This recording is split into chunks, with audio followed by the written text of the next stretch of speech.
आइए हम बात करते हैं चैप्टर 4 है मानचित्र के बारे में चर्चा करेंगे।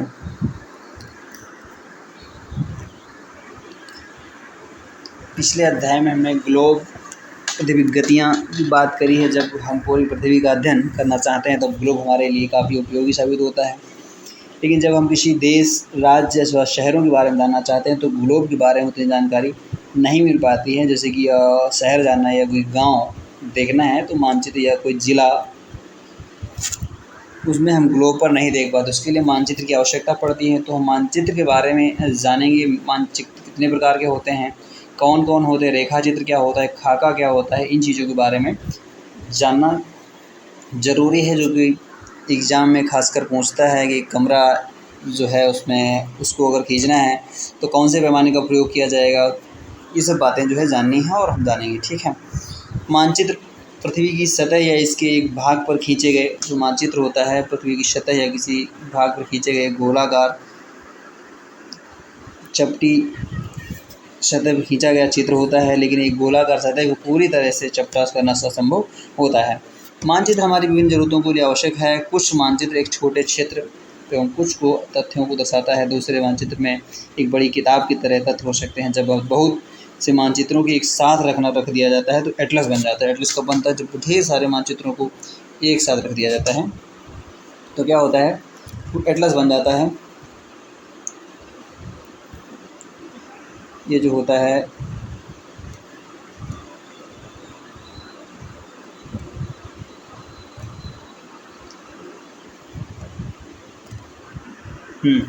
मानचित्र हमारी ज़रूरतों के लिए आवश्यक हैं। कुछ मानचित्र छोटे क्षेत्र को, कुछ तथ्यों को दर्शाता है। दूसरे मानचित्र एक बड़ी किताब की तरह हो सकते हैं, इसमें एटलस भी होता है। अब देखते हैं कि जो मानचित्र है, भौतिक मानचित्र ये क्या है और राजनीतिक मानचित्र ये क्या है। अगला भी एक मानचित्र होता है, थीमेटिक बोलते हैं उसको। तो इनको देख लेते हैं कि पृथ्वी की प्राकृतिक आकृतियों जैसे पर्वतों, पहाड़ों, पठारों, नदियाँ, महासागर इत्यादि को दर्शाने वाले मानचित्र को भौतिक या उच्चावच मानचित्र कहा जाता है। उच्चावच मानचित्र या कहा जाता है।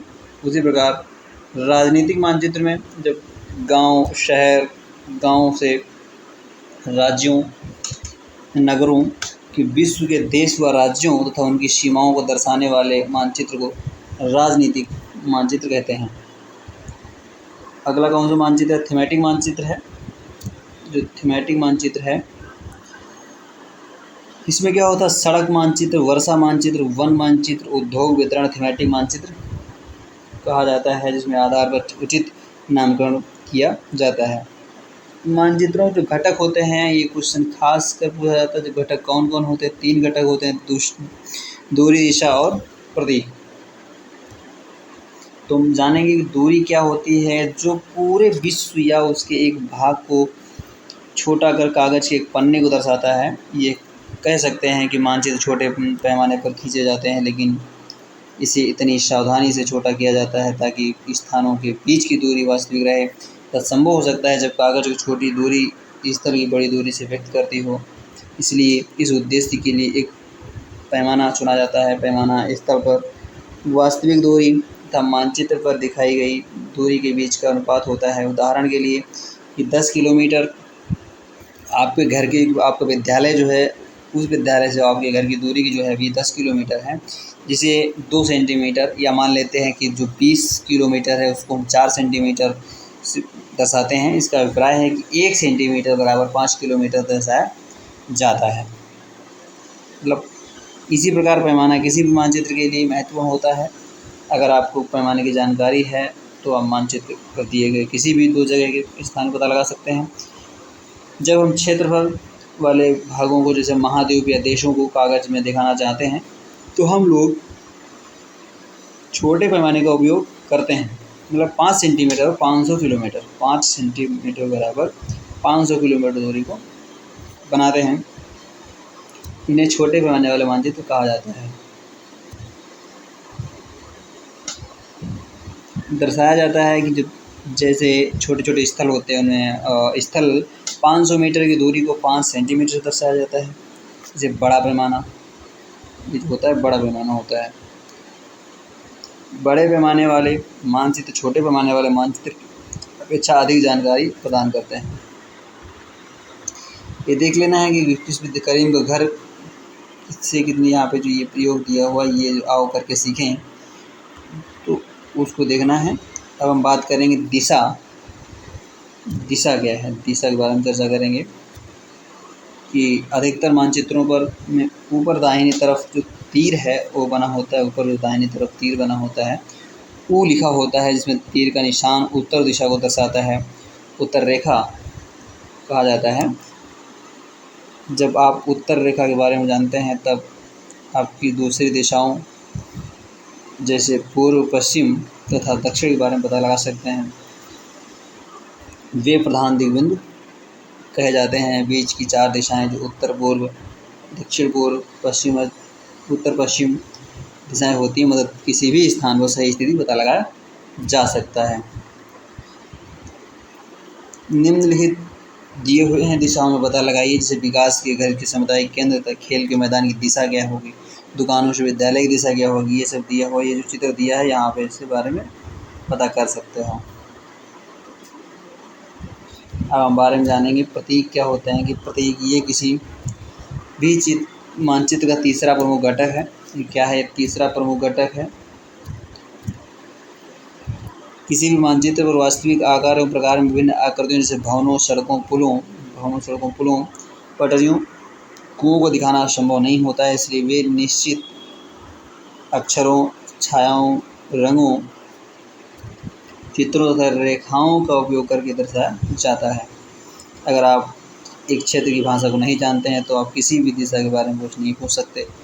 आप इन चित्रों की सहायता से मानचित्र का भी जानकारी प्रदान करते हैं। जैसे कि आप तमिलनाडु गए हैं और वहाँ से आपको किसी अदर साइड जाना है, लेकिन वहाँ पे तमिल बोली जाती है, आपको तमिल भाषा नहीं आती तो नहीं पहुँच सकते। इसलिए मानचित्र आपके लिए काफ़ी उपयोगी होगा और आप रास्ता जल्दी से जल्दी खोज लेंगे। जैसे यहाँ पे दर्शाया गया है रेलवे लाइन, बड़ी line, metre line, railway line.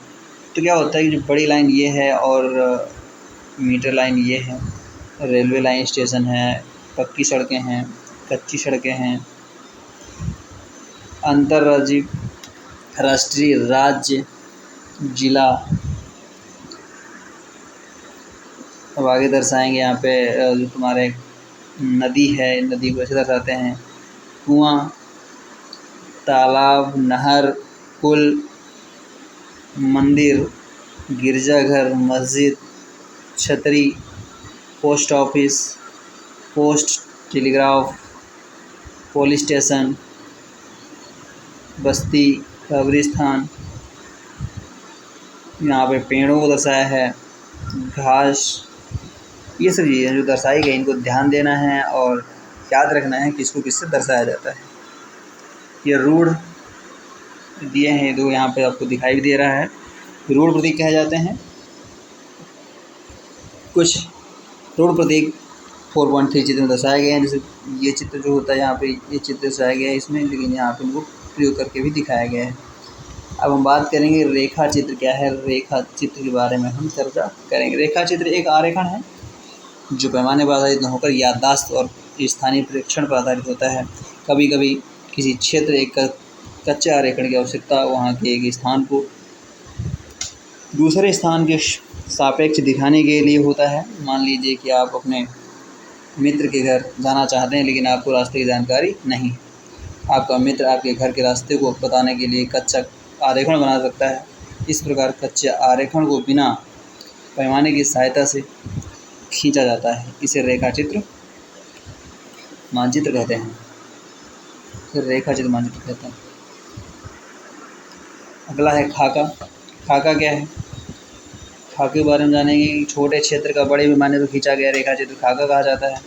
एक बड़े पैमाने वाले मानचित्र से हमें बहुत सी जानकारियाँ प्राप्त होती हैं। कुछ ऐसी चीज़ें होती हैं जिन्हें हम कभी कभी जानना चाहते हैं, जैसे कि किसी कमरे की लंबाई एवं चौड़ाई जिसे मानचित्र में नहीं दिखाया जा सकता, उस समय हम लोग बड़े